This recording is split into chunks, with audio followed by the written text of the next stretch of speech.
Today, on a very rare afternoon episode of Movie Night Extravaganza, we're talking about Federico Fellini's 1957 comedy drama, Nights of Cabiria, starring Fellini's wife and muse, Giulietta Masina, as Cabiria, a sex worker living in Rome during the bleak post-war period right before the so-called economic miracle. They'll be shown across films like La Dolce Vita and 8½.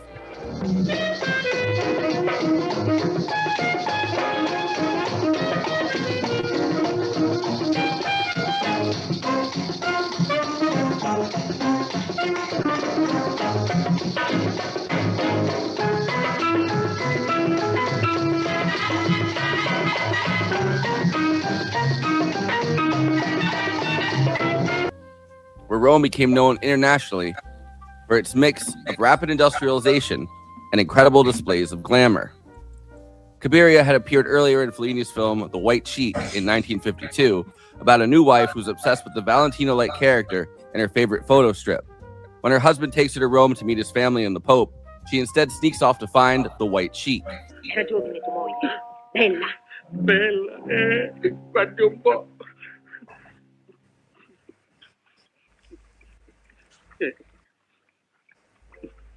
Ma che c'ha, 13 anni tua moglie?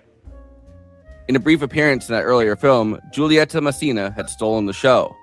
After The White Sheik, Giulietta Masina starred alongside Anthony Quinn and Richard Basehart in La Strada, a film whose shooting drove Fellini into having a nervous breakdown. A film where a simple-minded woman, Gelsomnia, is bought by a strong man named Zampano and taken with him on the road. Fellini said he wanted to capture Giulietta Masina as he saw her, utilizing photographs of her as a 10-year-old girl and capturing that inner child.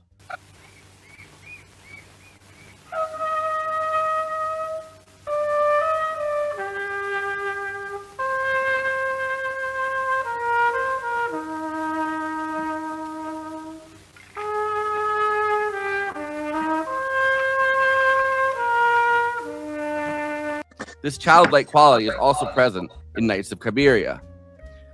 Giulietta Masina's physical performances were so incredible that Charlie Chaplin, whose performances Masina's were regularly compared to, declared her the actress that moved me most. One of the events that Fellini had written about in his notebook that inspired Nights of Cabiria was the discovery of a woman's headless body in Lake Albano. Naked and found on the lake shore by two men in 1955, was also inspired by a group of prostitutes that Fellini had met while working on the film Il Badone around the same time. Nights of Cabiria has Cabiria playing the eternal and naive optimist up against the reality of circumstances. Ma sentì che dice questa? Ma non mi fa paura, è stato un infame tranello, lui amava un'altra. Un'altra? Milena, ma voi gli avete dato un figlio, lui si è addormentato, l'avete portato in chiesa, bella azione! Ma che sta di? Ma che me voglio rovinare? Che date queste cose? Perché me voglio rovinare? La vita solo sta a metà, madonna mia, solo sta a metà. This is a theme that Fellini interrogated a lot around this time, from Wanda's fantasy of the White Sheik character hitting up against the reality of her new life and Alberto Sordi's actual demeanor as Rivoli, the egotistical celebrity. In Nights of Cabiria, from the first scene, we see Cabiria's life come apart in shambles as her boyfriend Giorgio pushes her into a river and runs off with her purse. She's rescued from the water by a group of children who call over adults to resuscitate her. She has to walk home soaking wet, where she immediately gets into an argument with her friend Wanda.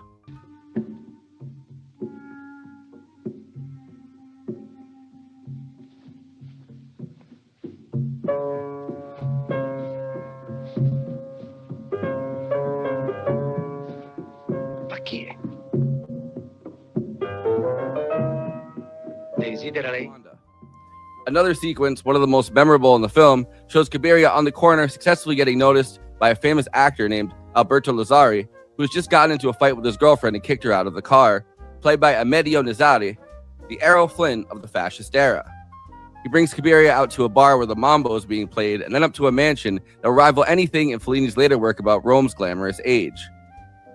The sequence of events shows how much she doesn't fit into this world that anyone would dream of being brought into, even wondering what a lobster is because she's never had a lobster for dinner. Before having to hide in the bathroom watching through a keyhole when Alberto Lazzari's girlfriend comes back to his house. One of the most famous sequences in Nights of Cabiria shows a procession for the Madonna. All the moaning and self-flagellating theatrics at the time in the Italian lower classes, after initially being confused by it, Cabiria joins in attempting to give herself up to the Catholic fervor, something that will happen multiple times in the film. But afterwards, she's distressed to realize she and her friends are completely unchanged by it. Some of these moments that show the extreme class inequality of Rome at this time, including scenes of the very poor living in caves, are such contrast to the giant mansion that Alberto Lazzari lives in. The scenes of a man giving food to the poor living in caves was cut out by censors after the premiere and then re-added in 1998. This film has been called Fellini's last foray into the gritty neorealism which had permeated Italian cinema after the Second World War. Fellini's next films would be the surrealist and avant-garde style he'd be known for in the next few decades, often inspired by Jungian psychoanalysis and dreams. Still, there's such an absurdist quality to the Chaplin-esque character of Cabiria, who feels out of place in this bleak world she inhabits, sometimes breaking into dancing, her large, almost cartoonish eyes making her feel like Betty Boop, ensuring that the tragic character of Cabiria, who frequently finds herself mocked, brought down, and her pride destroyed completely, never feels so overwhelmingly sad that she can no longer pop back up if her fortunes change. Fellini once called Cabiria the only one of my characters I still worry about when the film is over. The money for Nights of Cabiria came from Dino De Laurentiis and his brother Luigi De Laurentiis, after other producers in Rome wanted nothing to do with a film about sex workers if they were the protagonists. This film also saw Fellini working with Pier Paolo Pasolini, the intellectual, writer, and filmmaker whose work would become some of the most controversial and defining of the later 20th century Italian culture. They'd worked together on both Nights of Cabiria and La Dolce Vita, Pasolini providing dialogue from his experiences both with family who were part of the criminal underworld and in the more bourgeois milieus that he'd later satirized in his own work. Nights of Cabiria would win at Cannes, with Giulietta Masina taking home Best Actress, and for the second year in a row after La Strada only came out in America in 1956, Fellini would win Best Foreign Language Film at the Oscars.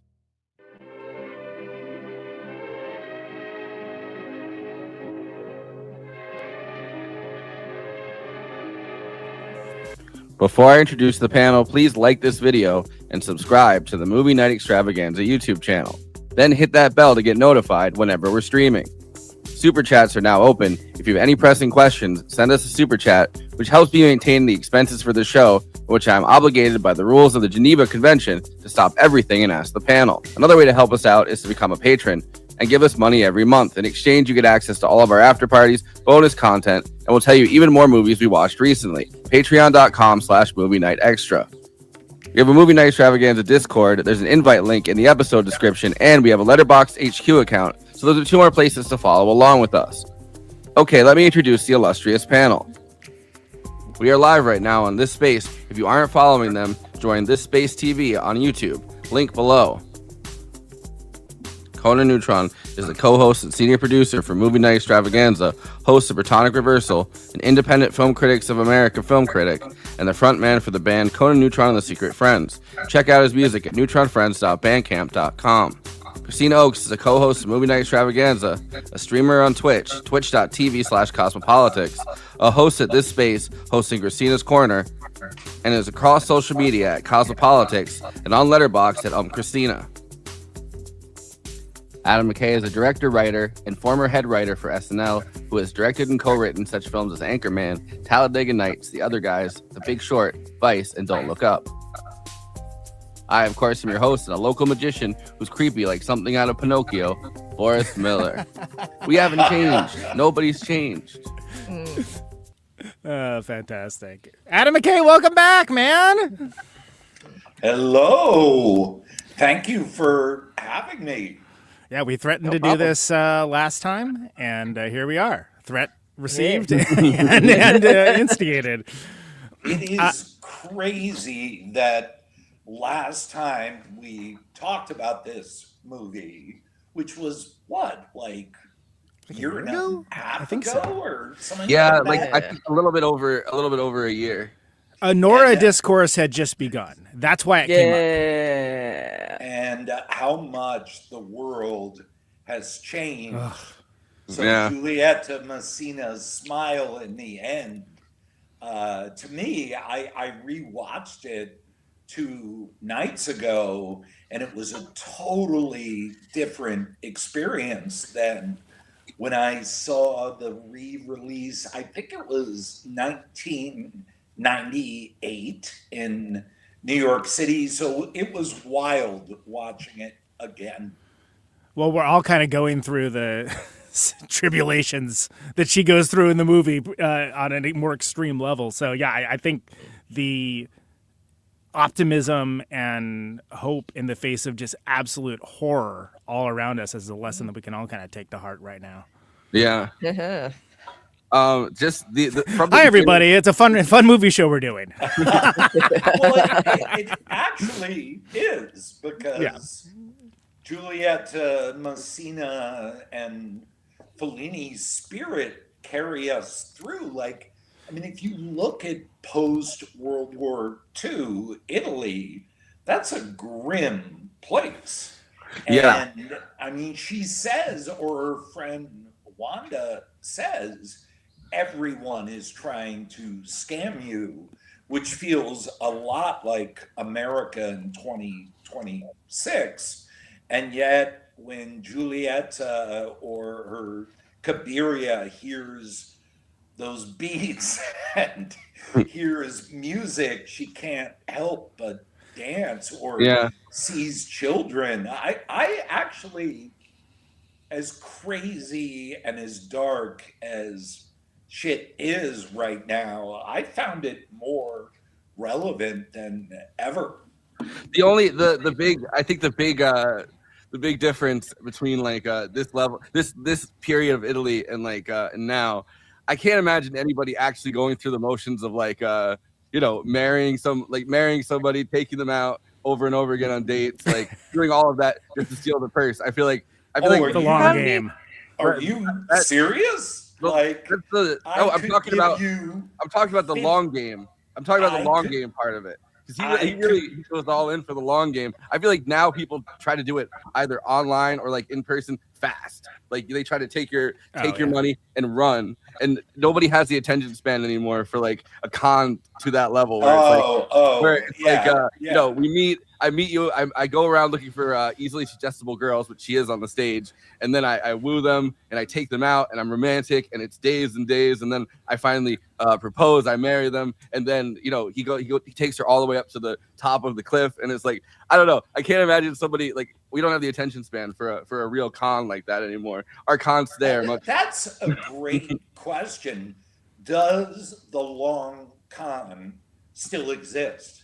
I would maintain that it does, through brand loyalty, like the New York Times, the Democratic Party. Like, those institutions are taking you into a dark place and of being oblivious. And one day you're going to wake up and you're hip deep in brackish water, or someone's pulling your children out of school. But I get your point. As far as the I want to marry you game, that has gotten or just just like the life game. Like I was thinking around the same time as watching this, like the Eric Adams rug pull happened, where it was like 48 hours from I announced that I now have a cryptocurrency that everyone could buy into, and within 48 hours the rug is pulled and I'm off with the $2 million. Like I feel like that is the scammer's dream today. Is like meme coin, let's go in and out. And this guy really, I mean, he romantically woos her. He takes her out. He's like, I do not care what you have done with your life. I just want to be with you. I love you. And then she's like, oh no. And he's like, oh please be with me. And she's like, no. She's like, oh please. And she's like, okay. And she finally gets excited about it. And then they go on a whole trip, and she takes out all of the money from her savings. And it's like, I don't know. I guess people still do some of those. Well, Forrest, if I may, I think the weaponized loneliness thing still very much happens. Oh yeah, for sure. The methodology is different, but I think one of the reasons why lonely enough. I think it's one of the reasons why this movie so resonates is because and because the performance is so great, you're rooting for her the whole time, and like nothing but terrible things happens to her, like the entire movie. Like everyone takes an advantage of her, horrible misfortune, et cetera, but you understand why she still has an open heart to things. Yeah. And that's what makes this so interesting, because it's not cynical, which is crazy when you think Pasolini wrote this. Because I like Pasolini, but Pasolini's like, look, there's some pretty cynical stuff that Pasolini wrote. This is not one of them. His writing was mostly dialogue, like trying to get the characters to actually sound like lower class like lower class underworld kind of characters.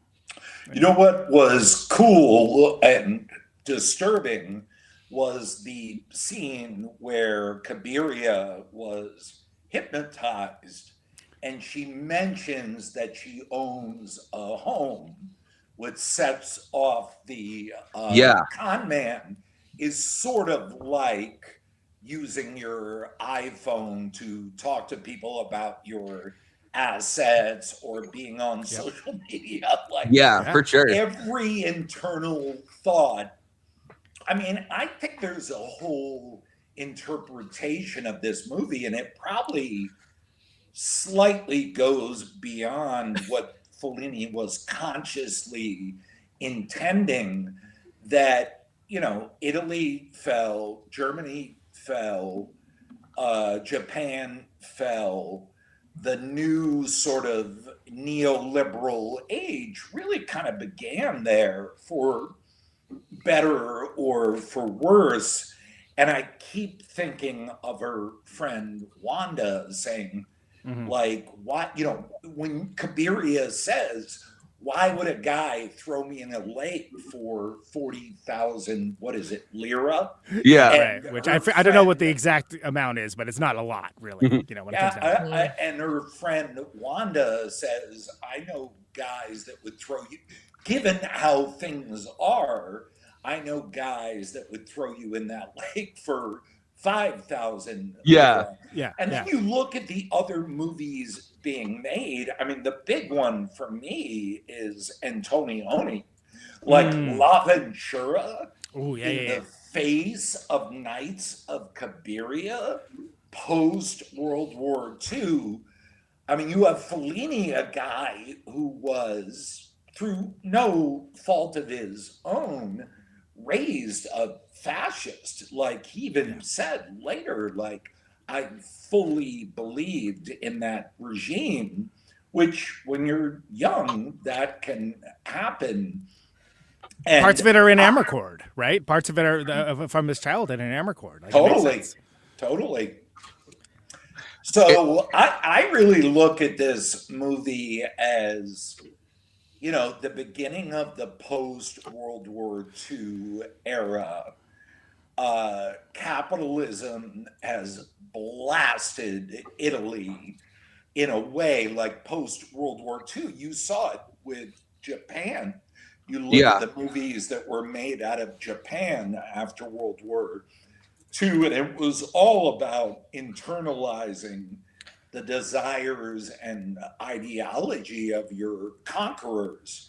And I had a whole read on the movie this time that I think that's a great point, because Italy was also the last of the Axis powers to undergo this thing, which is called the economic miracle, and it's 3 years after this. And I don't think it's not an economic miracle for the people living in caves in this movie, which was cut out. I love that's in the intro, by the way, because I forgot about that. When I rewatched, I'm like, oh yeah, the unhoused people are in literal caves, which is crazy. They stripped out that 7 minutes, and they wouldn't let Fellini put the 7 minutes in there, because 3 years after this, right? Like, they're undergoing this rapid industrialization of a place that had always, even under the fascists who did a lot of industrializing, don't get me wrong, like it was still very much a rural place. You know what I mean? Yeah. Like, there were a lot of farmers, a lot of people kind of tending to like rural villages, and all of a sudden this rapid industrialization took place. The rich got extremely rich,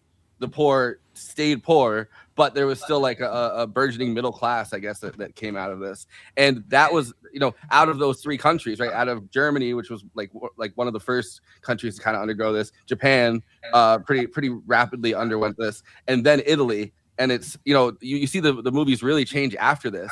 That's when, La Dolce Vita comes out. That's when 8.5 comes out. Like the big movies that are way more surrealist and avant-garde, and looking at this like petite bourgeois that had kind of formulated around this new post-World War II order. But this movie, you also see Amedeo Nazari, who's the Errol Flynn of Italy, pretty much. Right. Big Errol Flynn energy. He's like the symbol of their of their cinema at this time, and he's the guy that's like, she goes up to his mansion and he has a million dogs. And their fascist past.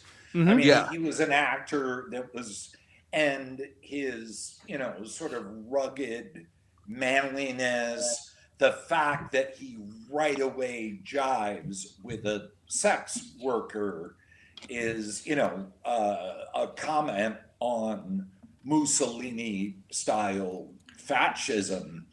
I'm gonna do a link here. See if you can go with me on this. It might not hold up, but I'm gonna say this movie connects with Chumbawamba's "I Get Knocked Down." I still have that album. It belonged to my sister. By the way, I had- it's a Daddy great boy. album. And for Yes. people that don't know, and I know everyone on this stream knows because I've had Dan Burt on my show and Protonic Reversal, they had a long history of being an abjectly political post-punk band for years and years, like many records. And we could do a whole side quest on that, right? But that hit being as big as it is with that band and people not knowing history beyond that song is just one of the most surreal moments in just something hitting big that you wouldn't have, like, them? Really? Like, they have a split record with Noam Chomsky back in the day. And the story behind it is, for those who only know it as a one-hit wonder, is "I Get Knocked Down, but I Get Up Again" is the working class. And it's telling the story of the working class having beers in the pub or bar and pissing the night away. Oh, Danny boy. Yeah. And it's saying, I get up again. Like, it's a story of empowerment for the working class. And Conan, you're totally right. They had no idea that it would hit like that. And they are straight up communists. And they hated Margaret Thatcher, I would argue, at the appropriate level, but Ding dong, the witch is dead. more. So I kind of like this time watching it where I'm seeing, unregulated capitalism just destroying modern civilization on a day-to-day basis. I really looked at her, Cabiria, and Giulietta Masina's performance of Cabiria, which, by the way, I'm sure this was not Fellini's intention, although maybe a little bit, as we always go towards the sweet stuff. We go towards the love, and you can kind of like, I heard a phrase about a year ago, limbic capitalism, where the falling in love, the rush of the moment overwhelms the fact that you're in one of those matrix pods being like directly used as a fuel source. Anyway, so I am officially linking Nights of Cabiria to Chumbawamba. To Chumbawamba. Yeah. Off of the record tab number. By the way, their first record, Pictures of Starving Children Sell Records. So that's where they were coming from. So good, by the way. They're OGs, man. Dampert's the best. They later did an all a cappella album that has that has a song called "Only Words Can Save Us." That is one of the most beautiful radical songs. I mean, they had a long career of different styles, and one of my all-time favorite bands. That's so awesome. we got a few super chats. Discovered this movie because of Adam, so thank you. There you go. Good stuff. Stevie says, shout out to the greatest movie podcast on earth. Yes. Yeah. I will fist pump with my Giallo gloves because And then Rivato Zampano. I guess did I mispronounce that? yeah. I didn't. I was about to say Arigato Mr. Roboto for some reason, but so All right, so I think we should probably something we do, Adam, here because it's easy to miss certain points and things. Is we've started going through like a plot summary, and then we kind of go and talk about each one. Something I want to note first of all while Forrest gets that pulled up. The vibe of this, like things that wouldn't show in a plot summary, I think is so important. Like when you have like where they're all just like hanging out on the street. The woman across the street's like talking trash to her. She's talking trash back. The very coked up woman across the street. 100%. Like, hey, coquina.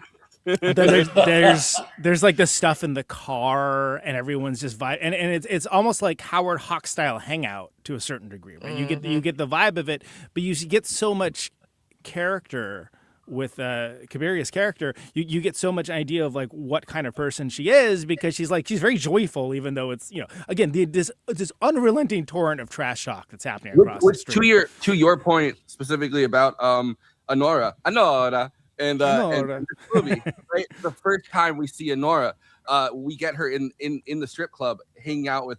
Talking shit to her one friend or her one enemy at the club, talking to her friend about stuff, making fun of customers, talking to customers. You get already this vibe of this of the strip club, and you're instantly thrown into kind of her world because it's so frenetic. And in this, I feel like it's a similar. And you would never see that tableau of these kinds of working poor people previously. Like it's just not something that would be shown, not in this manner. And that's one of the reasons why. And before, real quick, Adam, I'm just curious. This is on my top 100 of all time. This is like one of my favorite movies. I love Fellini's neorealist stuff more than the surreal stuff, and I kind of appreciate. I enjoy the surrealist stuff, but I kind of appreciate what it inspired more. I'm personally curious where you stand on the whole Fellini thing, because I know we talked about doing this. Obviously, we're doing this movie. Clearly, you like this movie, but where do you stand on like the 8.5s? Any of the other ones, Dolce Vita, et cetera, et cetera. Yeah, it's tricky because there are a lot of creative elements coming to the fore in his later movies, his earlier movies. I mean, I love the fact that everyone kind of knows that Fellini started with comedies, but I think what they don't quite get is he started as a gag writer. Like he was a straight up, like greasy, like caricatures, political cartoons. So I always look at Fellini as a, brilliant filter for the populist kind of moment. And in that regard, to me, I know it's boring, but La Dolce Vita is pretty great because he's showing how fabulous and stylish.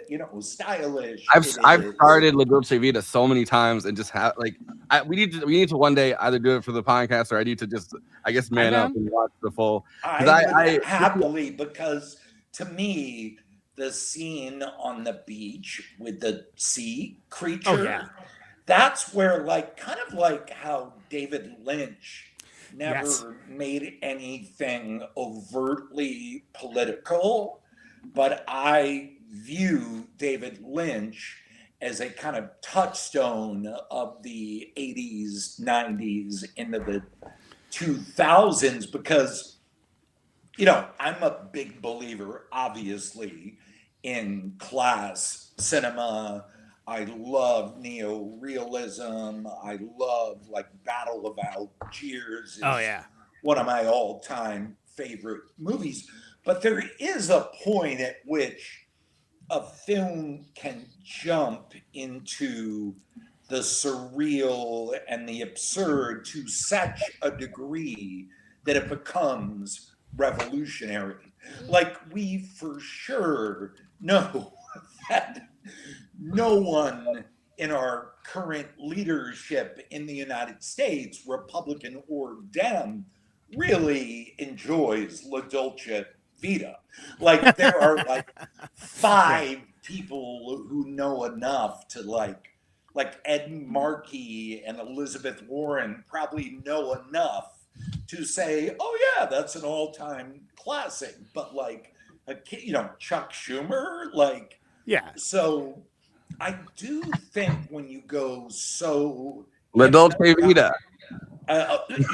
when you go, or I would say Lost Highway, or like you start to lose the extremists and the dogmatic, and then you look at Armor Chord, or you look at how Fellini dealt with the Catholic Church, which was in direct collusion with the fascist movement, and as we now know, is the biggest, child sex trafficking, and I'm Catholic, the biggest child sex trafficking ring maybe in history, although Jeffrey Epstein and Ghislaine Maxwell and company gave it a run for the money. Gave it a run. So I always kind of reserved that place. Like, what was the movie a couple of years ago? Everything, Everywhere, All at Once. Yep. And I remember going into that, and I had seen those directors' movies before, and I was like, they're kind of cool, stylish. And I watched it, and I was like, you know what? That is revolutionary to interpret someone's internal life in that way. I mean, we can't always get Parasite, which is directly revolutionary and anti-capitalist. So I always kind of gave Fellini a break. And in that regard, once you go through that door, my favorite movies are La Dolce Vita, 8.5. Even though he was raised a fascist, I mean, maybe I'm wrong. Like, which he kind of makes fun of a little bit in Armor Chord. It's which is interesting.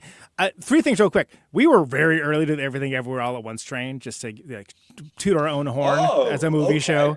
Oh, yeah. But before you read that for us, let me just knock this out. The Marcello Mastroianni character in La Dolce Vita, who's kind of like simultaneously one of the coolest guys you ever meet and kind of the most frustrating as well. He's along the same lines. It is a parallel to for things like Sweet Smell of Success, for sure. But I think La Dolce Vita is more about like the crossroads of life. So versus like seeing it at 50 versus seeing it at 20 is going to hit entirely differently, right? And then also special shout out to Anita Ekberg, who's amazing in that. The Trevi Fountain scene is obviously iconic for a reason. Like just astounding filmmaking, and in the way that you real quick, because there's so many ways I want to make sure we get to everything. Just moments like that I think are things that really inspired Lynch, that like rely heavily on like very powerful visuals, that even if you forget plot points or even major character arcs, you're going to remember the visuals of like, oh wow, that's a haunting image that sticks with you. That's something that I think Fellini's really, really great at that. I think 8.5 is brilliant, and also a harsh toke if you're not in the right frame of mind for it. Yeah. And I get it when people can't hang with it. But yeah, again, there's so much to go with all of that. But we do want to kind of start getting to the plot summary of this one, because this one is kind of, I feel like if you're not a true cinema head, you folks mostly don't know this. And one of the things we like to do in this show, and we're so glad for you to come on and talk about this, is to kind of introduce this movie to people that maybe aren't familiar, or maybe they only see 8.5 or La Dolce Vita, and so on. So starting with the synopsis, a happy laughing Cabiria is standing on a riverbank with her current boyfriend and live-in lover, Giorgio. I love the way she says, Giorgio. Suddenly he pushed her to the river and steals her purse, which is full of money. She cannot swim. Out of the gate, this happens, by the way. I love how quickly we're just in it. Like, we just started. What are you doing here? She cannot swim and nearly drowns, but is rescued by a group of young boys and revived at the last possible moment by helpful, ordinary people who live a little further down the river. In spite of just saving her life, she treats them with disdain and starts looking for Giorgio. Anything to go off there? they also hang her upside down to get the water out, which is a detail that I had forgotten. The one guy who's not helping, the one guy who does not help at all, walks up and goes, think she's dead. And the guy goes, Yeah. if she was dead, she would not be spitting out the water.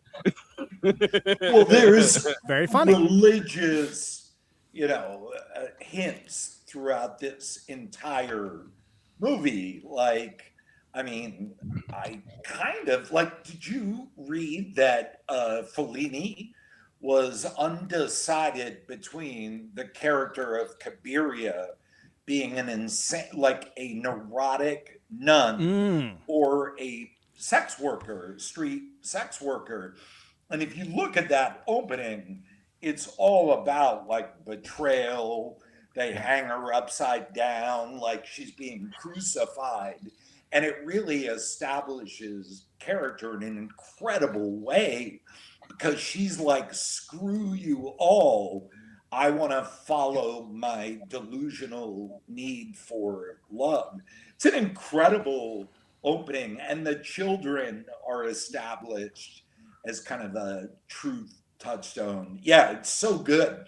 And then the fact in the end of the movie, she ends up right on that ledge. That was the moment, and I'm jumping to the ending, where I'm like, she kind of digs this. She kind of digs the idea of like total giving love, and then it being betrayed and her rolling on the ground. Like, yeah, it made me wonder. There's something about like having like passionate Italian family members that kind of have a thing where it's like, there are definitely people who revel in misery, right? Like, yeah, the rending of garments at like funerals. Yeah. Over like, oh, the slamming like, on the. There's definitely people who, in that state of misery, they find some kind of emotional catharsis where it's like, please kill me now. If you're gonna kill me, kill me now. Please, just kill me. And it's like you can almost don't be a pussy. Get over this catharsis, kind of, with the knowledge that if that guy was gonna just push her off, he would have done it. He would have done it. He's clearly sweating. He's clearly not ready to do something like that. Which, I mean, good for him, I guess. He didn't follow through with it. Although he did get her purse, which is like he managed to get her purse and not push her off the ledge. Get her purse after she sold her house to be with him. Yeah, which is like her one asset. It's the one thing she insisted that he take it in the end. Yeah. She was like, take it.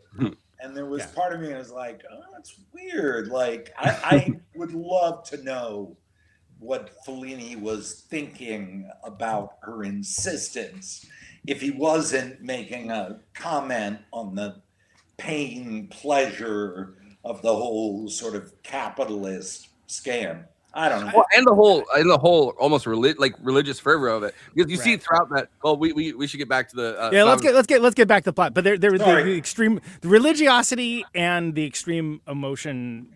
I think those are key elements to the entire movie, frankly, but especially that scene for sure. Yeah. All right. And like I said, her delusion too. Yeah, her delusion. Like at the beginning, where we're at still, right? Like the dude pushes her in the river. It's like, oh, I got to get back to him. Like. He pushed you in the river to rob you. And her response is like very telling. He's like, oh, he just got scared. Yeah, he has good qualities though. He's the only thing the movie didn't show is Giorgio, who pushed her in the river, has 300,000 Instagram followers, and it's an awesome DJ. So I kind of watched it like, it's an influencer. Please come and see my set. I beg you, come see my set. You're going to love. We will do a collaborator post. I play the Diplo. I play the Diplo for you. Cabiria returns to her small home. And it is a small home, but a small home in comparison to people sleeping under the arches. She's not living in a cave, right? I mean, so it's all right. My life is good. I do not live in a cave. But Giorgio has disappeared. She is bitter, and when her best friend and neighbor Wanda, Franca Marcy is the actress. She does a great job, I think. Yeah, she's great. Tries to help her get over him. Cabiria shoos her away and remains disgruntled. She continues to ply her trade as a prostitute.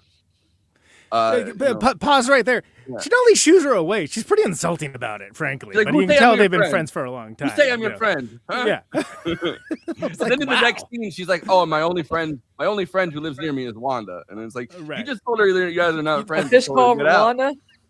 Yeah. Yeah. So there's a lot going on there, but her circuit's small. Her friend circle is small, and a lot of acquaintances. Not a lot of friends.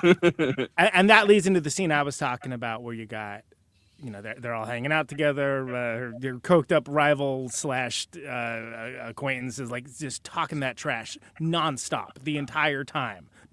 I love it. And that's another thing that, again, there's a corollary of that, as you mentioned, with Sean Baker's movie, which I also loved and we covered in this show. But you just get such a great lived-in, this is what the working poor were doing at this time in Italy, which is so cool because we never see that tableau. We'll see what the upper class are doing, or the artsy class, or whatever, but you just never see, like, they're sitting there, like, with the car. I'm going to drive my friend. You don't know how to drive, like, whatever. It's just like all this, like, it would never fit in the plot. There's something so, like, you can also, like what I felt like watching this again with the woman talking shit across the street. You can tell that like Cabiria, from the beginning, never shuts her mouth about, like, she's constantly trying to flex on these other girls because the woman knows all of her business. She's like, "Oh, why don't you come back with Giorgio?" And she knows all the stuff that's happening in Cabiria's life because she never stopped talking about it to try to flex herself on the other girls that are working there. Which is, I think that there's a bunch of times where things like that happen, where it's like. And this is why I think, this is also a commentary on working class politics, where it's like, as long as there's somebody that you view as lesser than, right? As long as there's people living in caves, as long as there's people sleeping under the arches, you can always say to yourself, all right, my life is bad, but at least I'm not like those people. Like, despite the fact that you're closer to those people than you are to anybody.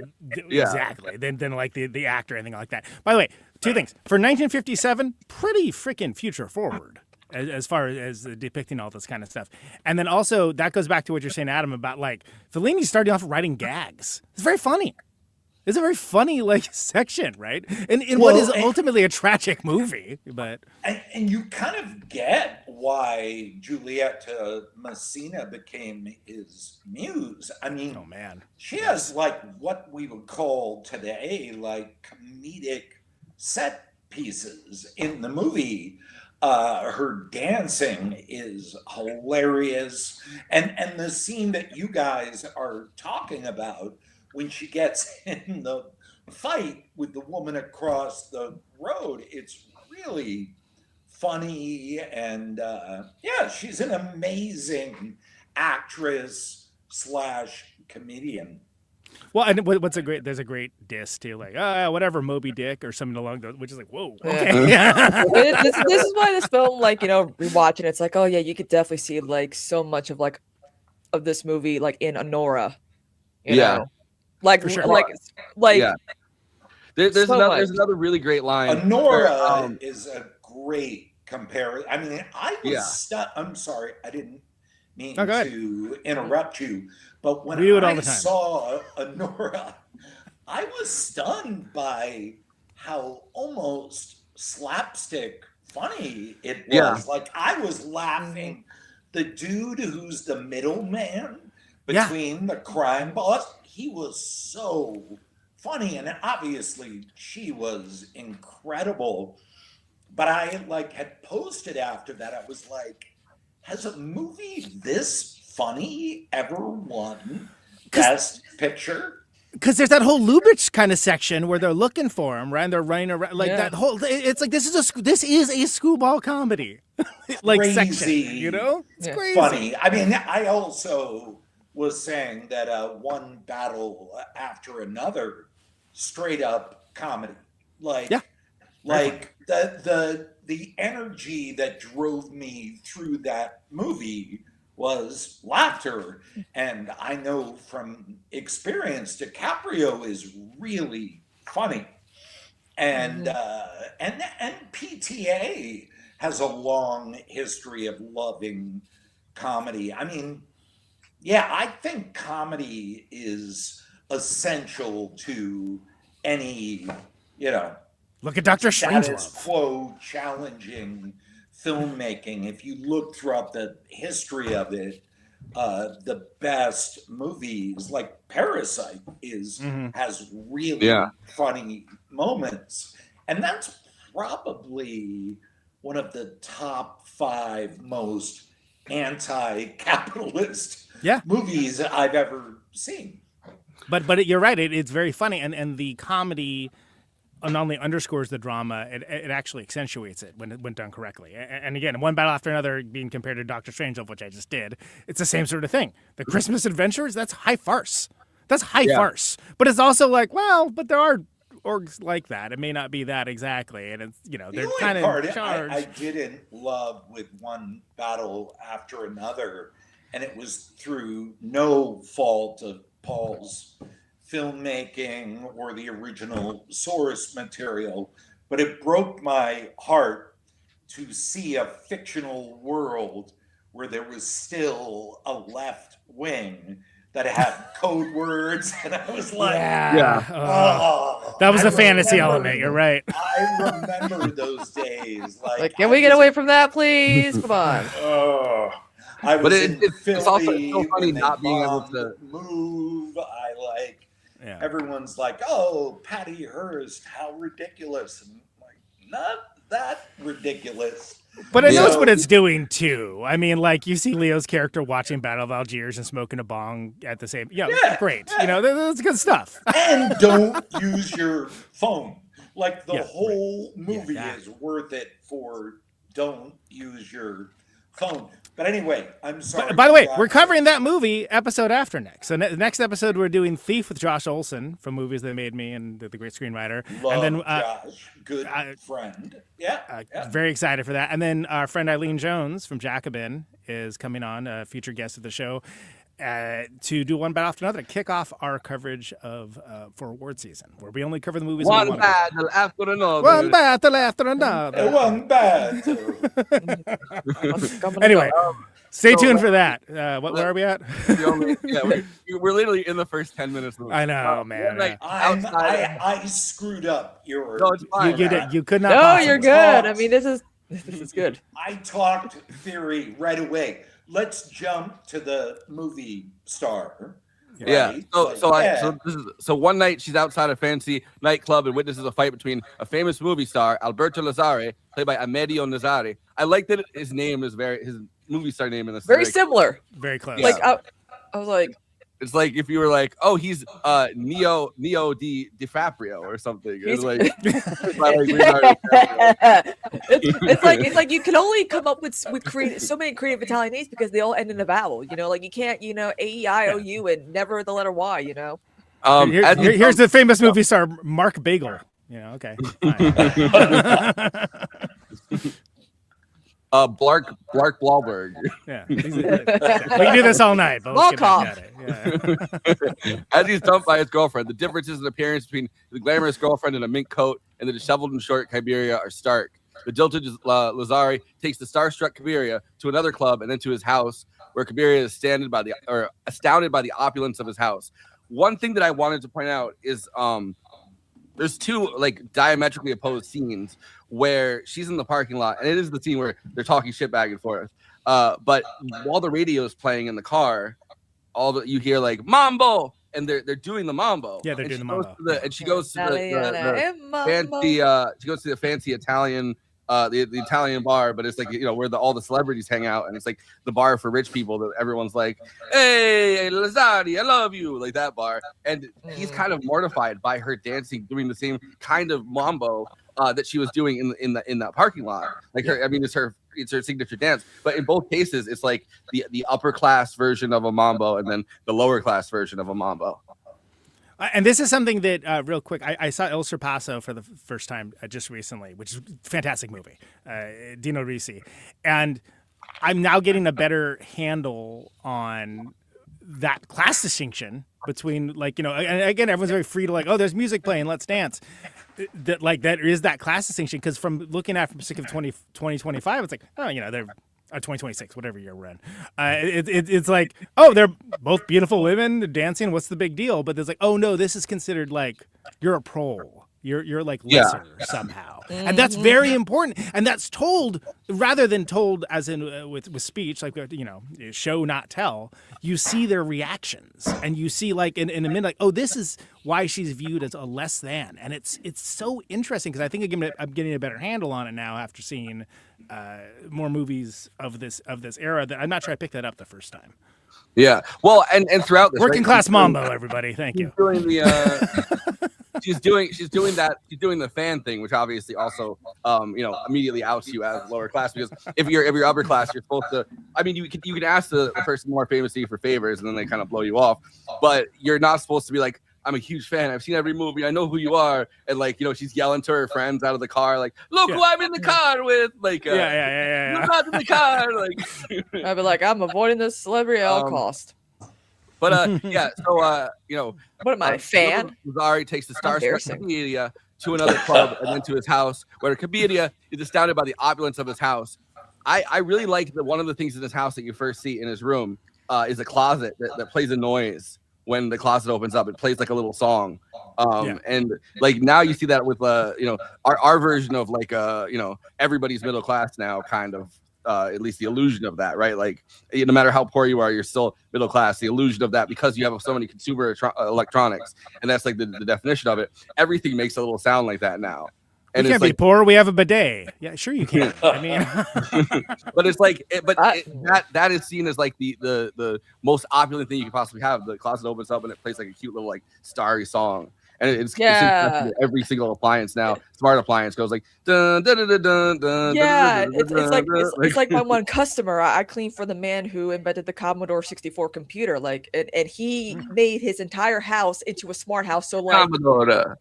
it'll like the temperature goes down and be like, it is 73 degrees. It is hot as hell. And my mom and I are like, what? And they have like NPR playing throughout the house, and like, oh man, like they got the lights. You tap, like it's so like it's so distracting to me, because like it's always talking, and it's like, does this not annoy you at like 3 o'clock in the morning? Like, come on, seriously. I also like that his opulence is also defined by the amount of animals that he has. Like, he has, that's right. Yeah. Like, you have fish, and he's like, yes, I have fish. And she's a toucan. There's a toucan in the cage, a bunch of like really nice birds, and then all of those dogs. And those same dogs, if they were in the city of Rome, would be street dogs. But he has them free range roaming around his mansion because he likes having dogs. And even there's a puppy in the closet. Like, I don't know, yeah. As the two are finally becoming closer after a rather standoffish few hours, Lazari's girlfriend returns and Cabiria is shuffled off to the bathroom, unable to consummate with a movie star. Classic farcical moment. Yeah. The keyhole. Did you say farcical? I did not say farcical, no. The keyhole scene where they film like Cabiria watching through the keyhole with the light on her face, and then you see through the keyhole the love making, I guess, or the beginning of the love making between Lazari and his girlfriend that's barged into his house or whatever. It's such a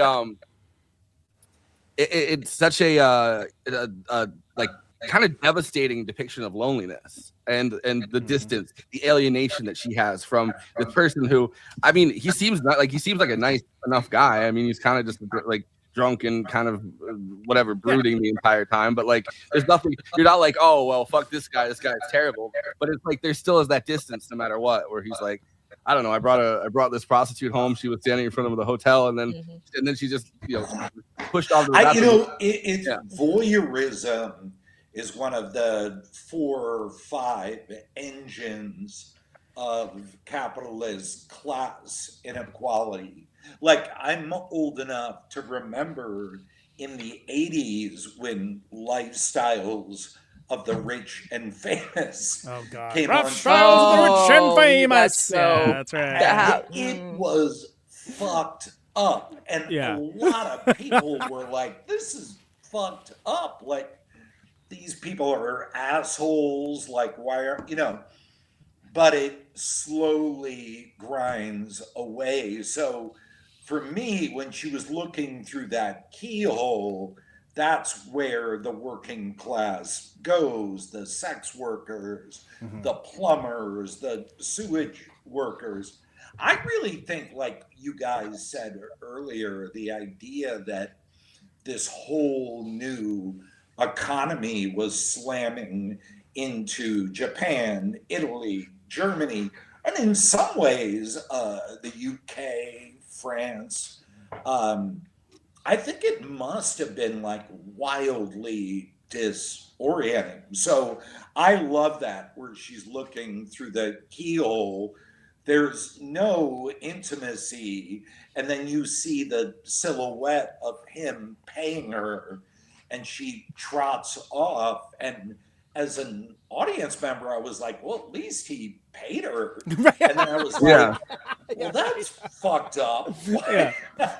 And she in her like innate innocence and like honesty keeps trying to push the money back to him because they didn't consummate the thing, and he's like, just take the money, and she's like trying to get back the money, and then he like closes the door on her, and it's like there's an interesting thing where it's like there's an innate like honesty to her character, or like innocence to her character, despite this kind of bombastic style that she carries herself with throughout a lot of the movie.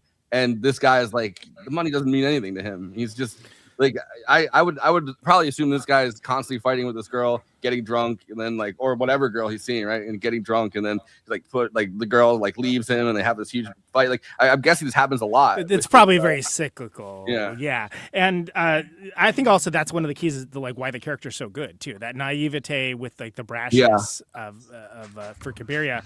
Also, Adam, you brought up a good point that like this dude is like a famous actor. That's probably like fascist actor money. Like he's probably like, making like, agit Mussolini war films or something. Totally. Yeah, it's like the same guy. It's like looking up all the like actors who made Nazi propaganda cinema during World War II. It's like these people actually like what happened How to do you their think you got careers? that money?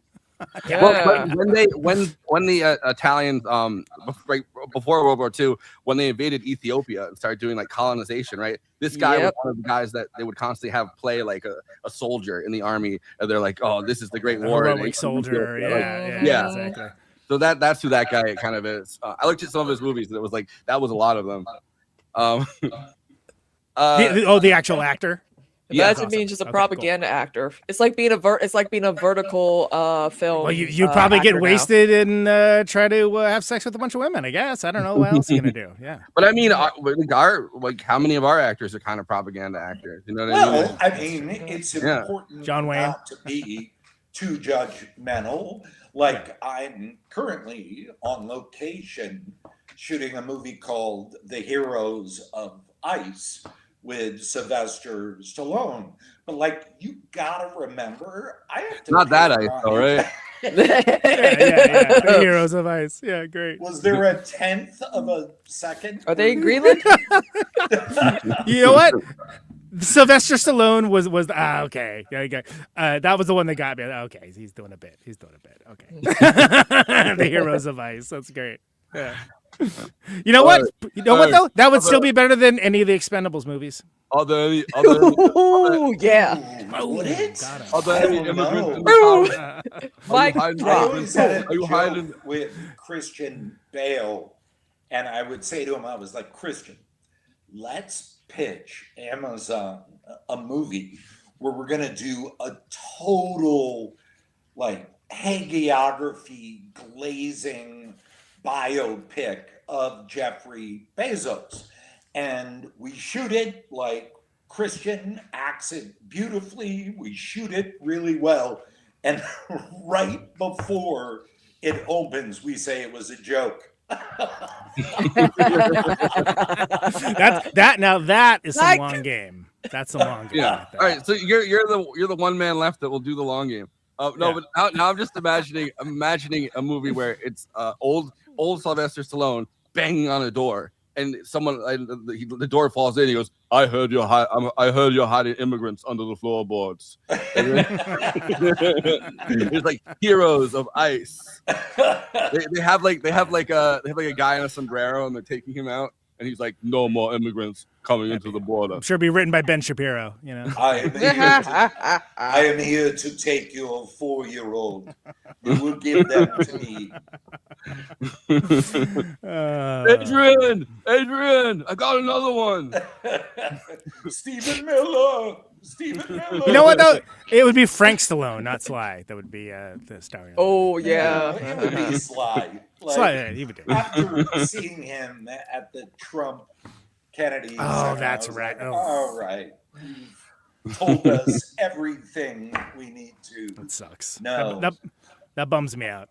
Right. Now I feel responsible for keeping your plot going. So Oh no.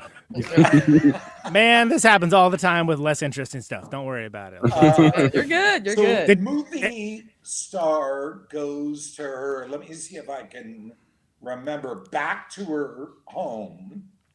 Yep. Back to the streets. Right. Yeah. And So what do you got? we're at the point where later a church procession passes the hangout area for the town prostitutes. Oh, we're into the Catholic Church. Well, Yeah. you know what we're into? We're into the segment that was cut from the original at the request of the Catholic Church, which that was the part where we were seeing a non-Catholic man helping the poor sincerely without condition. Oh, we can't And have the that. Catholic What? Church No. was like, yeah. Which is an incredible sequence. It's again, it's something I can't believe I forgot about. And I was like, oh yeah, Jesus. Like, let me How read much influence the Catholic Church had back in the day. Can't see that now. You know. let me read the sequence. As her associates mock the church, Cabiria is drawn to the procession. Just as she's about to join the procession, another John comes and she gets in his truck instead. As she heads home later this night, she sees a man giving food to the poor people living in the caves near her house. She's never seen this man before, but she's impressed by his charity towards others. When she goes to church with her friends, she prays for a chance at a better life. So I just real quick, I love that he's like, do you live here? Like, oh no, I live in a house, which I think is just like great because again, she's flexing that she owns a house. That's like the one asset that she has, right? I think that's kind of key to understand. Everyone's taking your house. But yeah, do you live in these caves like these other people? No, I live in a house. Okay. I kind of think of that character like Mondani compared to the Democratic Party. Like the Catholic Church is like, how dare you show human beings actually doing constructive things, and they made them cut it, and you're seeing it now with Mondani. What is he, like 3 weeks into his He's term? done so much already. He's trying to improve material conditions, and they're trying to People fundraise. are pissed. Like New York Post is like, oh, people are mad that Mondani wants to put bidets in bathrooms, and I'm like, what is this? What do we do? Like seriously, He's already got, y'all don't want your asses clean? Okay. He's already got preschool child care. Yeah. He's already Nick Shirley down is coming on for him. slumlords. He already got rid of this horrible roadway, and it's only been like a short time. And The smartest thing that he's done so far is they've announced that they're putting, I think, something like 100 or 200, or like a certain number of bathrooms, More like bathrooms. Oh, I saw that. Yeah. And one of my biggest complaint, because I mean I live an hour and a half upstate, and I go to the city pretty frequently. I'm constantly going to the city and then having to pee, and then having to either go to a McDonald's or you go into you have to go somewhere and actually purchase something and then use the bathroom, and it's like there's never just a public bathroom available. Didn't that happen? Didn't that happen when I emceed the left reckoning? I had to pee the entire time. We had to pee. We were walking around trying to pee. That's right. Yeah. But I'm sure there's a way that we can that right wing media can spin that to like a bad thing. Like what you don't want. They already did. It's just homeless people are gonna use the bathrooms, and it's like, well, would you rather go in the street? Yeah, where else is it gonna go? You want to piss and shit in the street? Is that what you want? Okay. So all right, let's this is quite the digression. But anyway, let's reel it in. I like that this captures though a real one of those kind of processions where an entire community kind of goes into a thing where they're kind of just in a Catholic fervor for a little while. I mean, I think that used to be a lot more. When there wasn't anything really else to do, there's no radio, there's no television, there's no movies to watch, right? It's just like the local priest or someone would I don't know, breeze into town, and the whole town would go into procession to go pray together. There's a lot of processions in Fellini movies too, and I think it's shown well. Yeah, again, as you mentioned, like a community event, like something that people do together for like entertainment or fulfillment, What do you guys think about? Right? Yeah, Stevie's got it. Yeah, there's no podcasts. If there's podcasts, that wouldn't be happening. What did you guys think about the thing where she prays, and then she wants a better life, and then immediately, right, like half a scene later, she's sitting with her friends, and she's like, I don't think anything's changed. And then her friend offers her that one drink, and it's like they're like, no, don't give her a drink. That might be the most orthodoxy challenging moment in the entire movie, because we know her, we know she's sincere, she's there, she's giving everything, and then she's like, it's bullshit. Like, I mean, I'm surprised the scene they wanted to cut was the non-Catholic guy helping the poor.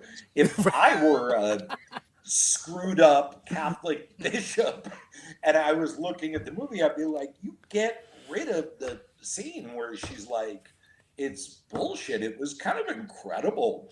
And she kind of betrays soccer in the same moment. Like, which we all know soccer is she's mad about Trump getting the FIFA World Peace Award. By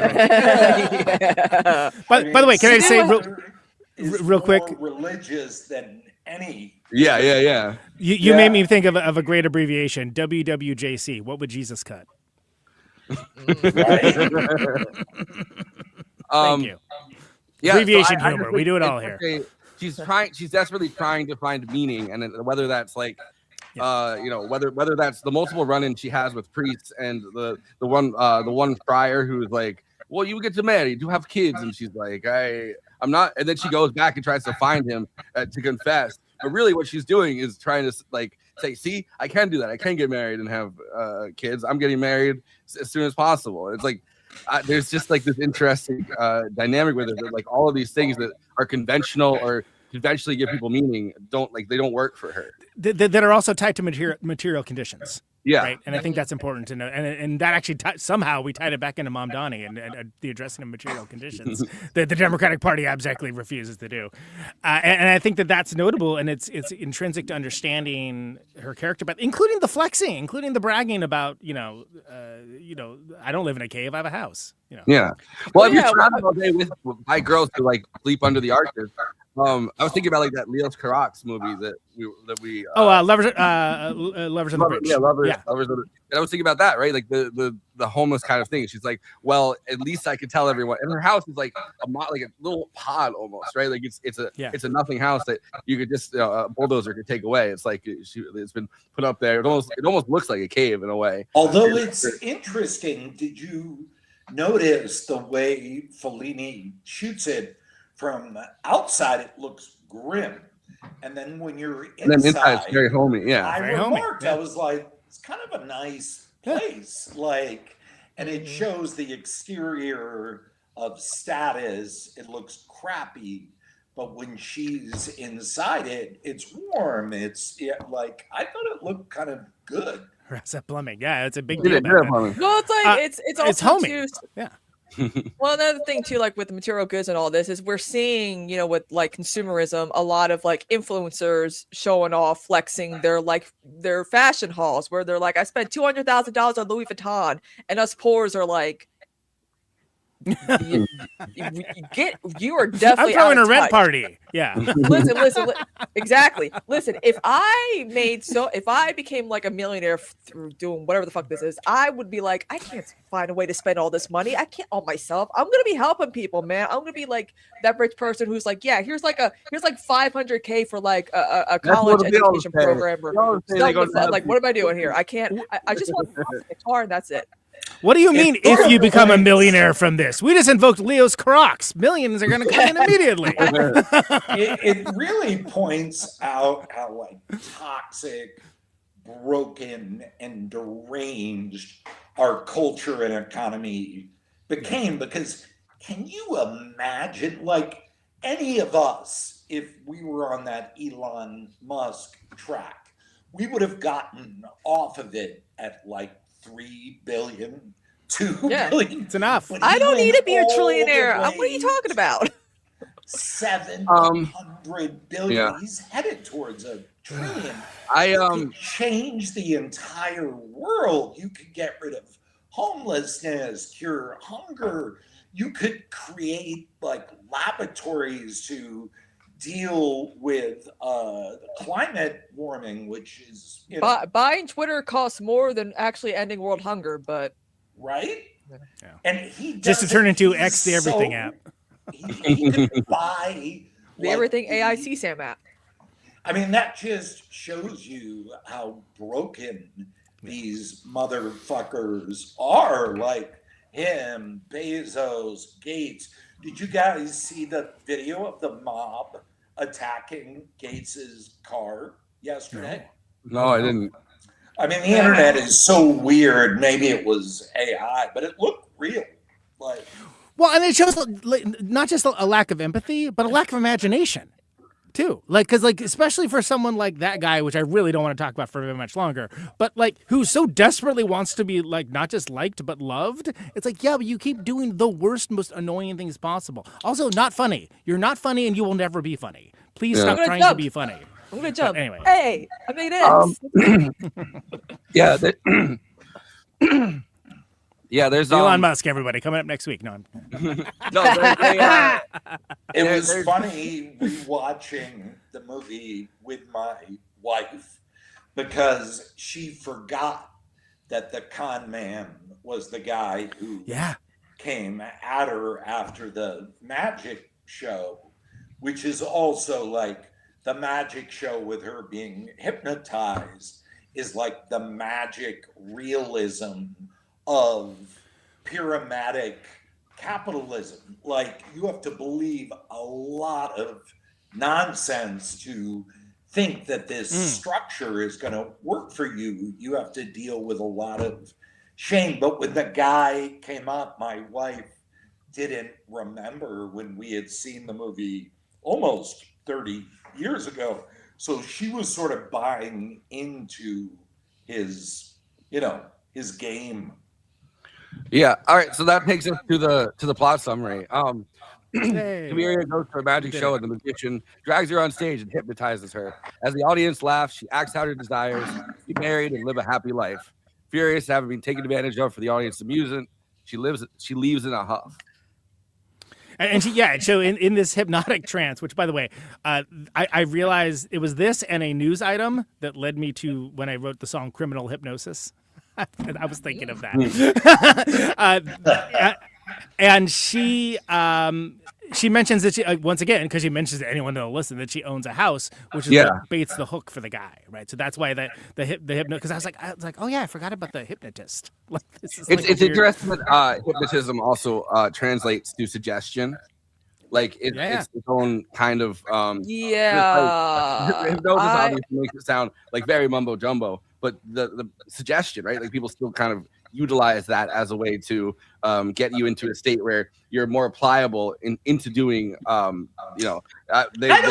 don't know if I totally agree with that, but I'm kind of thirsty right now, so I'm going to get some Powerade.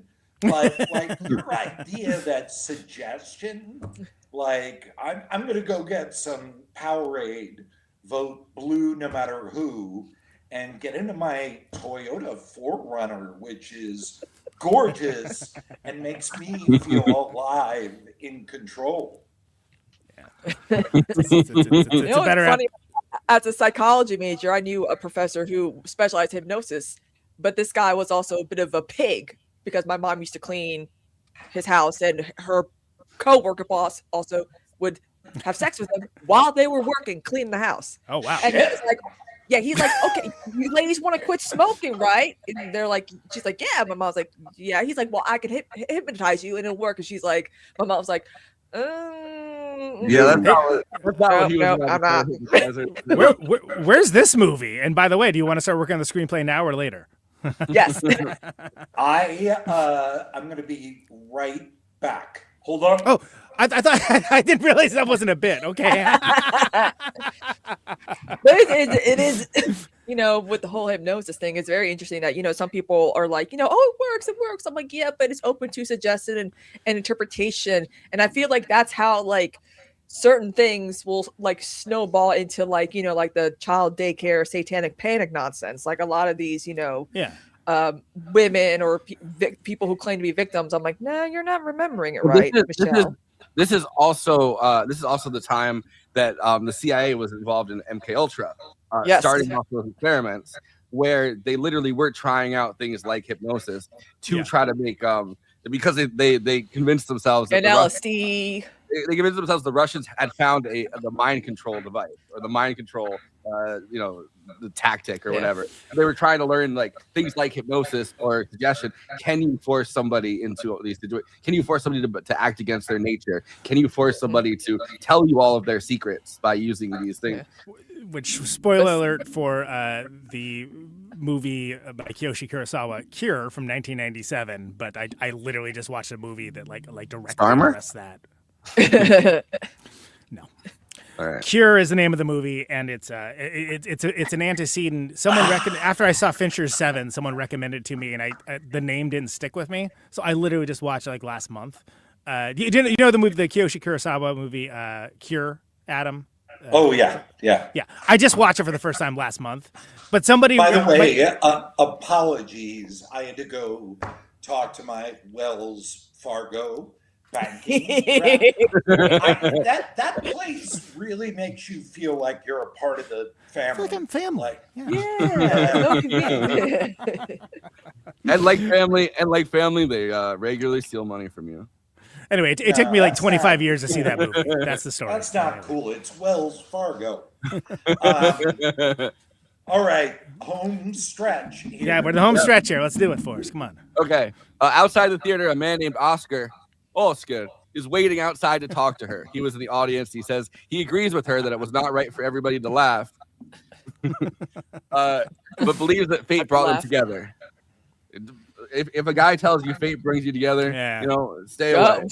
Keep walking. Run, do not walk. Just be like, they go out for a drink, and at first she's cautious and suspicious, but after several meetings, she falls passionately in love with him. They're to be married after only a few weeks, setting up pretty much where she was in the beginning of this movie. With Giorgio, Cabiria is delighted and sells her home. It takes out all of her money from the bank, Wells Fargo. Oh wow, we're your family. That's not cool. She says Wells Fargo would never do that. Wells Fargo says, Cabiria, you've only known this man for a few weeks, and she says, Wells Fargo, I'm getting married. Hey, again, another Honora type of situation. They doubted. They were like, "Girl, you really want to marry this rich Russian playboy who?" Okay. After they are married, she offers to give Oscar 700,000 lira cash, but he declines. How much is that in contemporary money? I tried to look it up, and I got distracted, and I didn't. But 700 what? 700,000 lira, $8,000. Yeah. Okay, I would be happy with $8,000, but still, not inconsiderable amount of money, but also like everything she has. To be clear. Yeah. No, girl, come on. What are you doing? Come on, don't do that. There's love like is stupid. Okay, we should do stupid things. Current values of 1,000 lira from, let me see. Don't need to look at it. It's fine. I was academically curious. I don't want to bring the show to a grinding halt to look it up. However, during a walk in a wooded area on a cliff overlooking a lake, where you want to go, the lake. The lake. Oscar becomes distant and starts acting nervous. Cabiria realizes that just like her earlier lover, Oscar intends to push her over the cliff and steal her money. Because he asks if she can swim. That's the moment. It's like, oh, I'd be like, yeah, I can swim. What then, huh? Push me off the cliff and see what happens. He just wanted to take her to the. Just wanted to take her to a romantic picnic by the lake. We go to the beach. Have a romantic swim together. She throws her purse at his feet, sobbing in convulsions on the ground as he takes the money and abandons her. It's so tough. Like it's sort of like one of the most amazing close-up shots though of his face with sweat dripping down. The whole thing, and then it switches, and you're looking at her as if you're Oscar. Yeah. Great scene. Adam, go ahead. It's sort of that moment is kind of like a guy saying to you, are you sure you want to transfer your money to crypto? Like, you seem like a really good guy. Are you sure you want Mayor Adams crypto? Like, well, how else are we going to combat anti-Semitism and anti-Americanism? We got Adam. How else? It's the classic. He's a Nigerian prince. He has the money. He's a prince. He sent me that's gonna get crazy with AI. I bet the Nigerian prince scams. Oh, trust me, pay pigs and shit that my mom was falling for. I'm like, stop it. She later picks herself up and stumbles out of the woods in tears. In the film's famous last sequence, Cabiria walks the long road back to town when she's met by a group of young people riding scooters, playing music and dancing. They happily form an impromptu parade around her until she begins to smile through her tears. Calling out around and you see it behind her. Are you ready for a brand new beat? Her singular mascara tear. So when I saw the movie in 1998, I think it was, we were in that old theater, I think it was called Lincoln Center Theater. And what was weird was, we're used to credits at the end. They started with the credits. So that moment happened and the movie was over. And there was like a beat and lights went up. And it was a packed house. It was like a Sunday afternoon for this re-release, and everyone was crying like a baby. It was kind of, including I've only cried that hard at the end of 2 movies. I've teared up, I've cried, but it was Nights of Cabiria and Breaking the Waves were the 2 movies that at the very end, it was like, whoom. And I'll never forget that moment. It was beautiful, Well, especially to be seen in a theater with a crowd of people like with the same experience. See, you're a macho man. I mean, well, I cry at everything. She cries at Wells Fargo commercials. We'd like to welcome our new sponsor, Wells Fargo. Real California. Dan knows. Dan, you live in New York City now. What are you talking about? Dan's on his. What do real New Yorkers use as Bank of America? Real New Yorkers use Bank of America, and real Californians use Wells Fargo. I love Jamie Dimon. He's a buddy of mine. He's coming on the show in a month, actually. He knows money. He knows money. His name is Jamie Dimon. I've had dinner with him. He knows a thing or two. 6 times. He's real peeps. He's coming on for F1. Unconditionally. Cargo Zoom. Political parties unconditionally. Trust both. Trust Exxon. I'm so tired of all the cynicism in our world. Exactly. Let's just celebrate brands. Why don't we? I keep worrying about Kristina. Have you opened your front door? Do you have like 6 feet of snow? Is it a snowpocalypse or not? Yeah, we've got to know. We got to have a reveal. Not yet. I'm gonna go out in this spaghetti strap dress and go ham. We can check after one-liners. Now I'll definitely have rent paid. I'll be like, hey, look at this. Girl, idiot girl plays in the snow. It would be disingenuous of us to not circle back to the ending of this movie, because I think it is one of the great cinematic last shots, and for the reasons you mentioned, Adam, too, that credits at the front, it's like credits at the end, it's just like the last thing you see, and it's so just like the rug ties the room together for the dude, it ties the whole movie together with that. It really is important. It kind of was given like Pearl, oh like sure, crying, and that's I mean, like one of the things I like shot about like that has been used over and over again in cinema. And it's like, whoa. But it works so well because she has that just like those expressive eyes, right? And that's one of the reasons it works so well.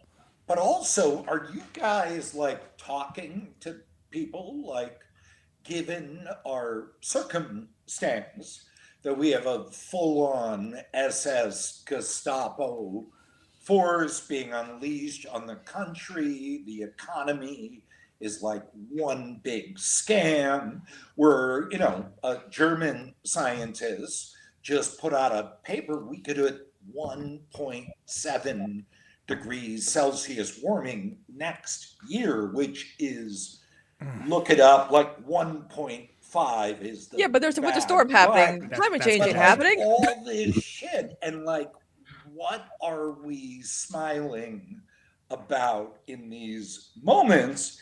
And for the first time, I started to have the question, like, is it okay to be smiling in these moments? Maybe we need to become angry, revolutionary zealots, sort of like, I'm trying to think of a, you know, the Bader-Meinhof conspiracy movie, like the energy that they start with in that movie.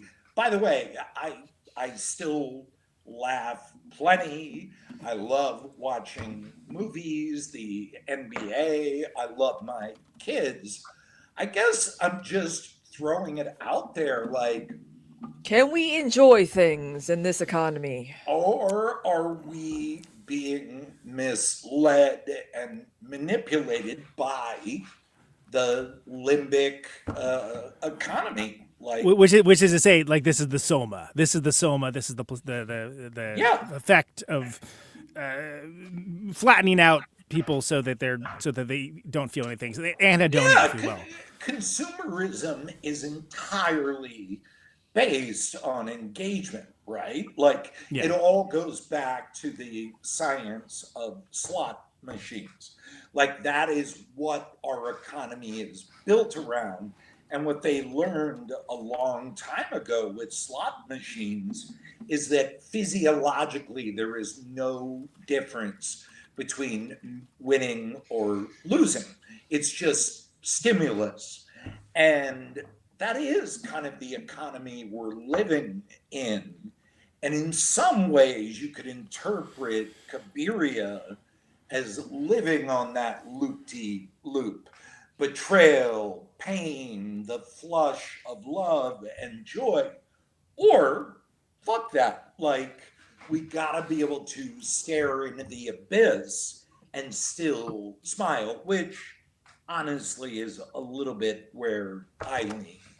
Well, I think you have to find joy, right? You have to find joy where you can. Otherwise, why be on the planet at all? You know, We why could have exist? found joy if Kamala had won. Am I right? Like, but there's she's a joy candidate.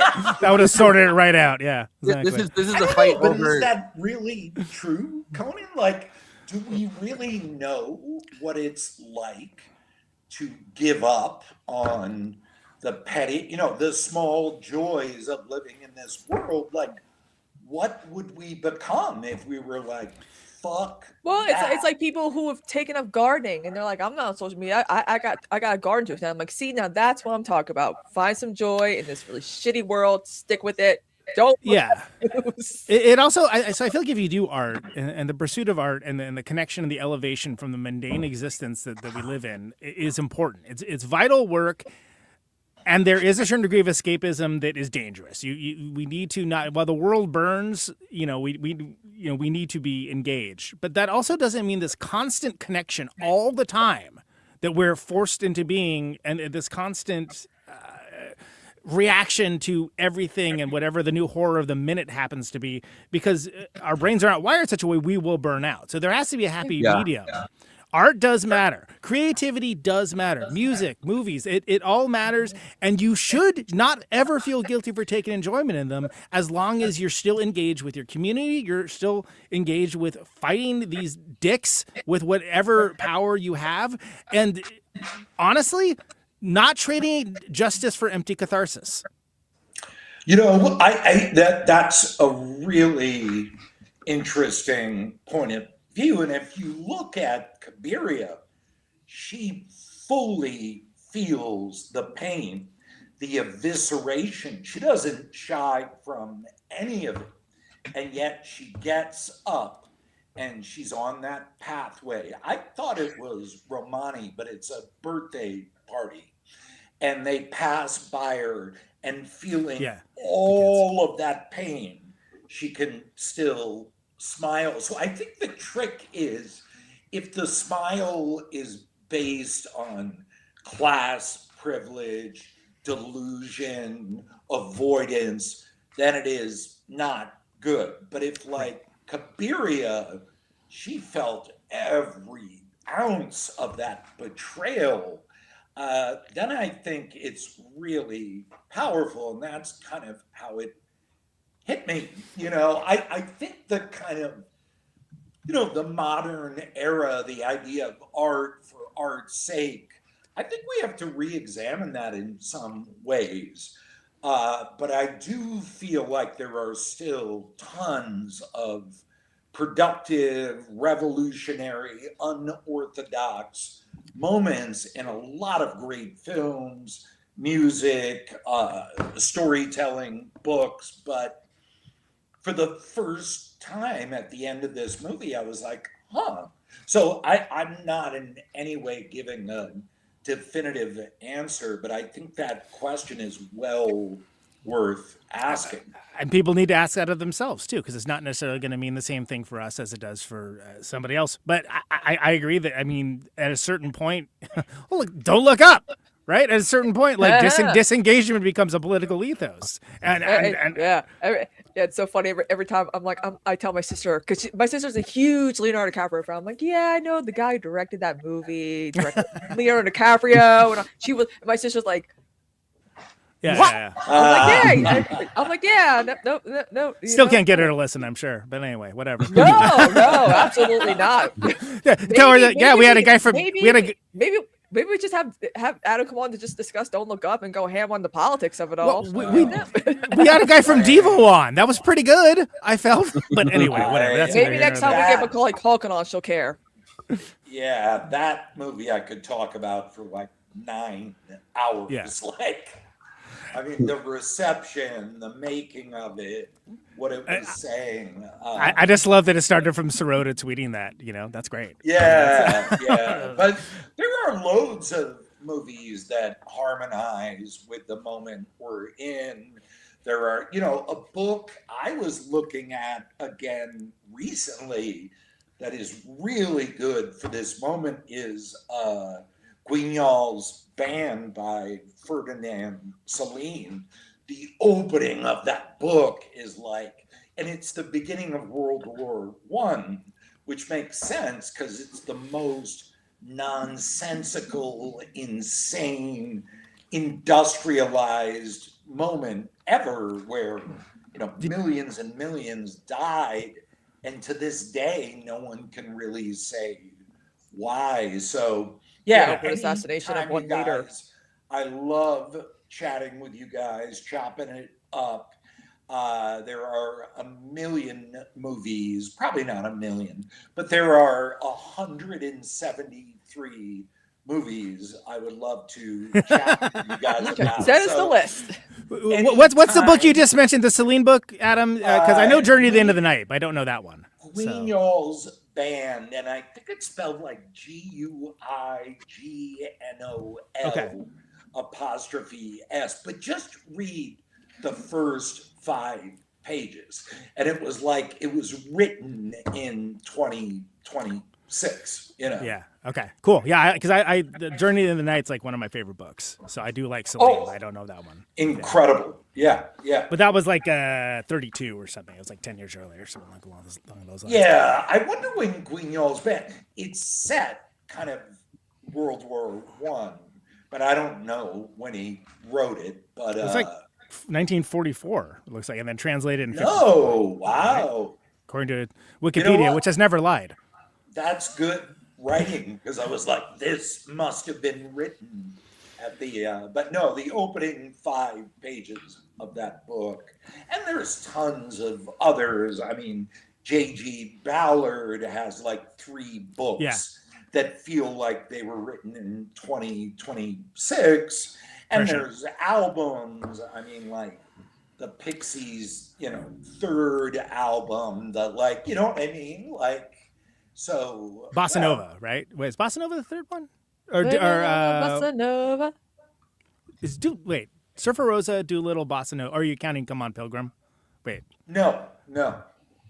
what's the anyway, it doesn't matter. I don't have that page in front of me. Sorry. Sonic Youth's sister feels Sister. like, Oh, you know, God. yeah. Like, This is as much my someone Philip made K. this Dick. a week ago. But anyway, there are tons of painters and books.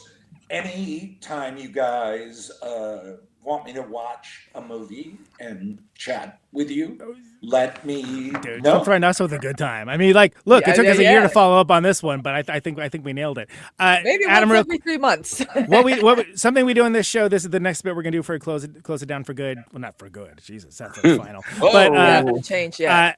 Letterboxd, of course, is a social media site for film lovers who talk with and to each other about the films they love, maybe the films that they didn't love, maybe the films that they just expressed that Cabiria's eyes tell the entire story. Are you talking about in general? I'm introducing a bit, Adam. I'm introducing a bit. And of course, this is bottom up democracy. Everyone gets to have their say, not just the Siskel's and Eberts of the world. Everyone gets to chime and opine. This is best expressed succinctly. For the purposes of this bit, where they're collected weekly by yours truly for presentation on the screen for Forrest and the panel, including the great Adam McKay, to react to. That's what this bit is. These are the Letterboxd one-liners for Nights of Cabiria. Let's roll them. Fool me once, shame on you. Fool me twice, shame on me. Fool me 3 times, please just push me off this cliff. Death is a mercy.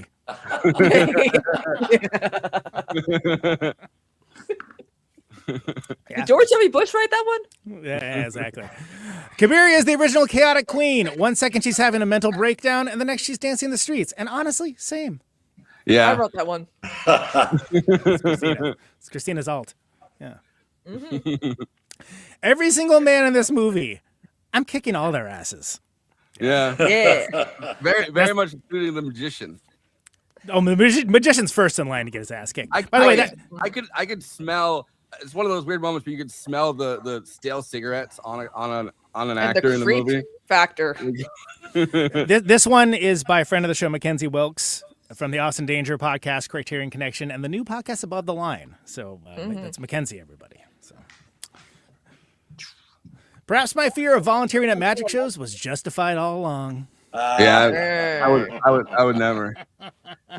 Yeah, I don't. Saw me in half. I know how they do it, but you never know. I don't want to be like that one episode of American Horror Story, like Freak Show, where Neil Patrick Harris saws Emma Roberts in half. I'm like, yeah. That is not something I expect to be referenced in tonight's episode, but there we go. Devastating. I wish Italy was real. Yeah. That's my favorite. That is good. It's only got 1 like and it's me. What the hell are we doing here, people? Come on. Sorry. Girls just wants love, get scammed by half a room instead. True. It's true. And I'm sure the other half scams her when she returns home. Or More wherever likely, she's going to live after this. Yeah. Mm-hmm. She's so cute. I like how she plops on the floor like a marionette. I agree. That is adorable. Basic relationship goal: find a man who won't throw me in a river. Dudes today will do it. Dudes today will do it for $300. And sometimes even throw acid on you. You never know. $300 in a Starbucks card. Cabiria had beef with everyone, and she was right. Yeah. Mm-hmm. She really did. She was right. Cabiria. Hey. If everyone could just leave my girl Cabiria alone, please. That'd be great. Yeah, that'd be great. Thanks in advance. Those are Letterboxd one-liners for Nights of Cabiria. Please follow the show at our Letterboxd HQ account, at Movie Night Extra, where we have all the great stuff from episodes that we do here, as well as short-form content, all that great stuff. The Errol Flynn of Italy over there at Always Flacco. You can find him on Letterboxd as well. Login stuff we do from this show and so much more. I am Justice for Cabiria, Conan Neutron. You can follow me on Letterboxd. We're doing the Criterion Challenge, all kinds of stuff. I'm on a tear with this Film Independence. We've got to vote on those soon. The Film Independent screeners right now. So going through all those. Just saw Testament of Ann Lee last night. Good movie. Really I'm probably going to watch it tonight. I'm curious everyone's thoughts on that. Testament of Ann Lee. Testament of Ann Lee. Yeah, that's a totally different movie. It's all about what he was doing with the Hulk.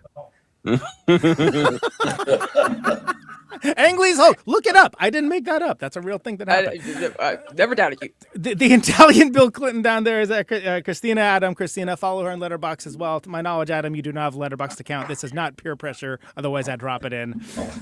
Let's hit it with the plugs and get out of here. If you're watching us on YouTube, please like and subscribe, and then hit the bell to get notified whenever we're streaming. And we'd humbly request that you watch the video to the end, because it helps us with the algorithm and helps more film fans to discover the show.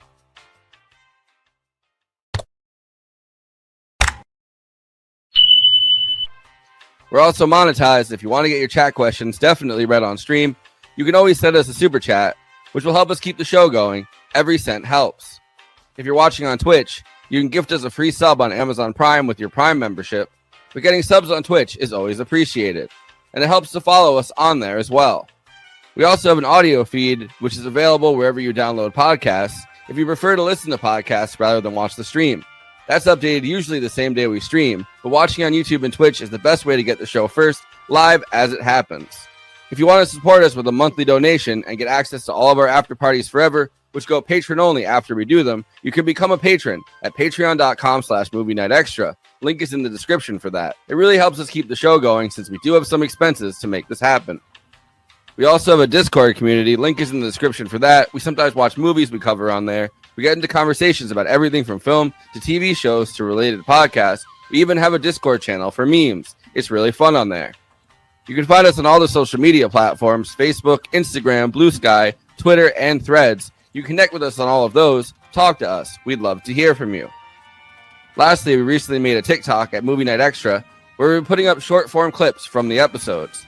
Okay, passing this to Conan so he can tell you about his music and this week's Protonic Reversal. Conan, who's on Protonic this week?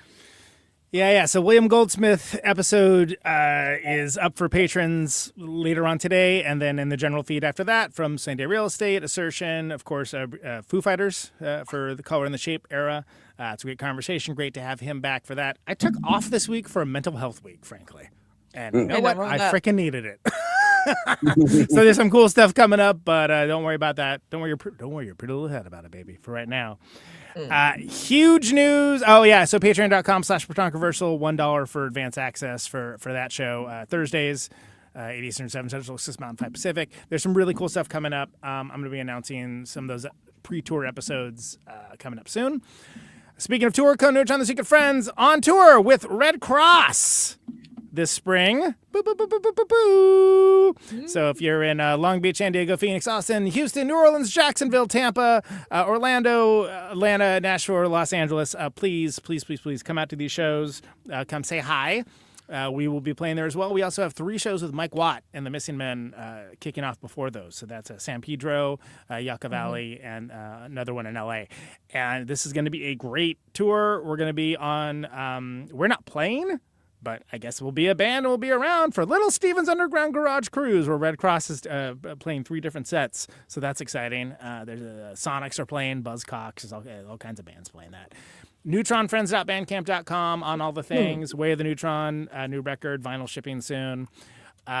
Couple other kind of cool things on the show horizon coming up, but that's enough. So if you are any of those places, please get tickets. It's going to be amazing. Red Cross is fantastic. They've of course, that features recording drummer for Conan Neutron, the Secret Friends, and drummer of the Melvins, Mr. Dale Crover on drums, as well as the McDonald brothers and James Shapiro. So very good stuff happening on that side. I'm going to be very busy for, basically, we're going to do our Oscar stream, and then, you won't see me on this show for at least a month. Yeah, well, I think we're going to take off completely for the first 2 weeks of that. All right, great. We deserve it. Because you're going to be in somewhere. I think that's what I'm going to try to take this trip to Europe and see it for the first time. I've never seen Paris. I've never seen London. I've never seen Rome. Oh wait, you see London? So you never seen London? You never seen France? You've never seen my underpants? I get how it is. Well, you did dance on that one stream, but yeah, with Dan. So yeah, that's what I got going on right now. I believe we're doing we're holding off on Caterwall pre-sales while ICE agents are not dragging people out of their homes in Minneapolis, because it seems a little flippant to be doing one for the other. But that'll probably start rolling in about a month or so. So Caterwaul coming up for that. Otherwise, yeah, it's Oscar season, baby. And so Kristina and I have put together a solid month and a half of like badass programming for this very show, which I will now throw to her to take the baton on that one and talk about her plugs. Yes, so I streamed for like 90 hours to get rent paid. I'm almost there. I got till like Sunday to curate all the funds so I don't get evicted. Yay! So I'm gonna be streaming more and more. It's Tenacious D, but it's your version of it. They're trying to pay the rent. Hold on. Oh, we gotta pay the rent. There we go. Now we got it. All right. So I'll be going over. Once we're done with this, I'm going to be streaming. Going to be going over, Oscar snubs, Oscar nominations, and Wicked. And also TikTok now is owned by the U.S. And looking at the terms of services, they are actually tracking us. Unlike when the Chinese owned it, it's kind of crazy that they're like, yes, we can also follow your sexual activity, and it's fine. I'm like, what? What's going on? What? But yeah, there's just a lot of stuff going on. We can follow your sexual activity. None. None. We're just sorry for you now. Yeah, and just going over Minnesota, and there's just a lot going on right now, and it's like, oh man, my brain. By the way, February 3rd is when we have to vote for Independent Spirit. So I was like, I didn't miss the deadline, my right? God, really? That's the anniversary of my parents' marriage, but whatever. Oh, well, okay. Yeah. You could vote. You could vote before. I mean, you could probably do both. Yeah, I mean, my mom's gonna be very depressed that day. Okay, anyway, well, tell her to watch Testament of Ann Lee. It'll cheer her right up. Your mom's like, you better not be voting in any film festival awards today of all days. You vote on today, this of all days. You come to me. You come to me on the day of my wedding, and you asking me to vote for the Independent Spirit Awards. You don't come to me. You don't come to me with friendship. Yeah, but also too, another thing is I'm going to be discussing Sinners and how a lot of white people just can't say they enjoyed it. I don't know why some people are agreeing with that 188 take, including Jason. I'm like, what are we doing here, dude? Like, what's going on here?